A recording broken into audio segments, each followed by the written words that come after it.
दूसरा सवाल पहला बता दे। पहला वाला बहन ने सवाल पूछा कि इस्लाम मजहब में मर्द को एक से ज्यादा शादी करने की इजाजत क्यों है। तो ये सवाल था ना।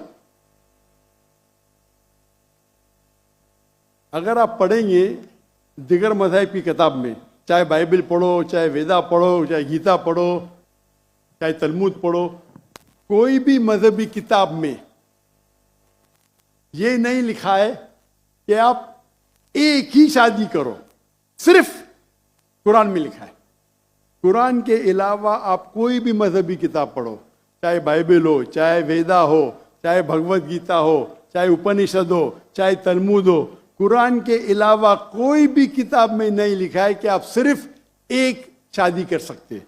कुरान में लिखा है सूरह निसा में, सूरह नंबर 4 आयत नंबर 3 में कि कहते हैं कि आप अपनी पसंद के बीवी कर सकते, चाहे 2, 3 या 4, लेकिन अगर आप उनमें अदल नहीं कर सकते, if you cannot do justice, आप सिर्फ एक शादी कर सकते। तो ये लफ्ज सिर्फ एक शादी कुरान के अलावा कोई भी मजहबी किताब में नहीं है। लोग को गलतफहमी है कि बाइबल में लिखेला एक शादी करो।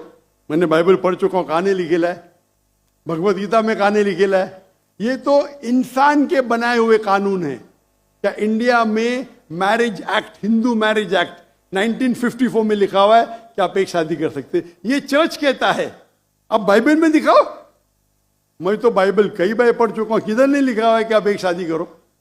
कुरान में लिखा है सूरह निसा, सूरह नंबर 4 आयत नंबर 3 में, आप अपनी मनपसंद खवातीन से शादी कर सकते, चाहे 2 हो, 3 हो या 4 हो, लेकिन आप उनके दरमियान अदल नहीं कर सकते, तो सिर्फ एक। अगर आप पढ़ेंगे रामायण में राम के वालिद की एक से ज्यादा बीवी थी। आप अगर महाभारत पढ़ेंगे तो कृष्ण की कितनी बीवियां थे? 4, 8, 10, 16,108।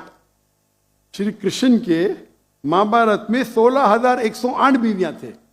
आप बाइबल पढ़ेंगे तो इब्राहिम अलैहिस्सलाम की 3 बीवी थी, सुलेमान अलैहिस्सलाम की 700 बीवी थी। तो इस्लाम क्यों इजाजत देता है कि मर्द एक से ज्यादा बीवी कर सकता है? आमतौर पे आप देखेंगे मर्द और औरत जो पैदाइश होती है, main and female, approximately same है। लेकिन आज की मेडिकल साइंस ये कहती है कि लड़कियां में ज्यादा कुव्वत है जर्म्स और डिजीजेस का मुकाबला करना बनिस्बत लड़कों में। मेडिकल डॉक्टर हूं, इसीलिए आप देखेंगे कि बचपन के एज में लड़कों की ज्यादा मौत होती है बनिस्बत लड़कियों के। तो आप अगर एवरेज देखेंगे 15 साल, 20 साल, 30 साल, लड़कियों की तादाद ज्यादा है। आमतौर पे लोग मरते हैं सिगरेट पीने से, शराब पीने से। अक्सर मर्द मरते हैं शराब पीने से, सिगरेट पीने से। जब जंग होता है तो कौन ज्यादा मरते? लड़के, आदमी। सिर्फ एक जंग में औरतें ज्यादा मरी। कौन से जंग में? फलस्तीन के गाजा में। क्योंकि वो जंग नहीं थी, वो जेनोसाइड था। इजराइल ने चुन चुन के बच्चों और औरतों को मारा, 2/3। लेकिन अक्सर जब जंग होते थे, आप देखेंगे तो मर्द मरते बनिस्बत औरत से। तो आज की तारीख में आप अगर देखेंगे, मिसाल के तौर पे यूएसए में, सिर्फ यूएसए में 42 लाख से ज्यादा औरतें हैं। सिर्फ रशिया में 1 करोड़ से ज्यादा औरतें हैं।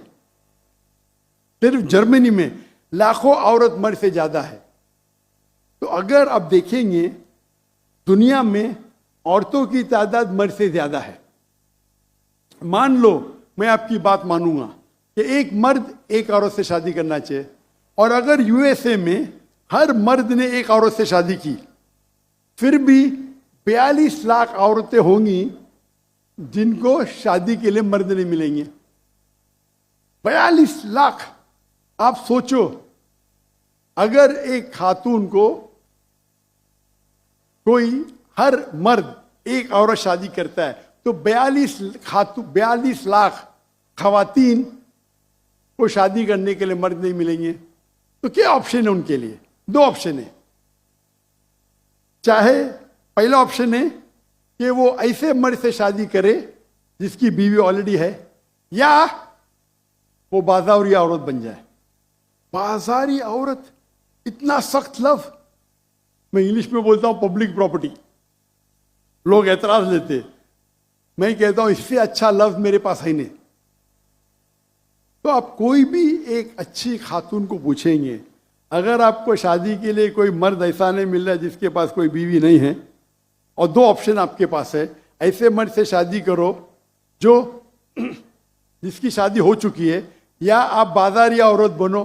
कोई भी अच्छी औरत ये कहेंगी कि मुझे पहला ऑप्शन प्रेफर्ड है।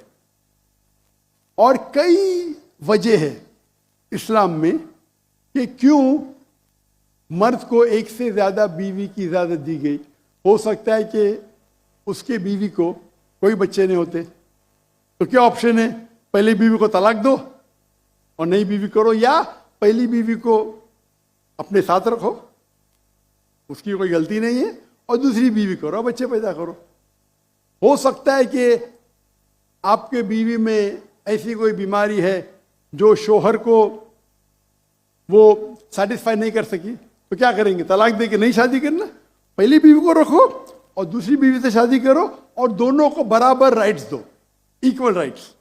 तो कई वजह है इस्लाम में, इसीलिए इस्लाम में मर्द को एक से ज्यादा बीवी करने की इजाजत है। मेरी एक तकरीर है जिसका टॉपिक है वुमेन्स राइट्स इन इस्लाम। अगर वो आप देखेंगे उसमें आपको इसका भी जवाब रिटर्न में मिलेगा, और जो दूसरा सवाल करे थे उसका भी जवाब मिलेगा।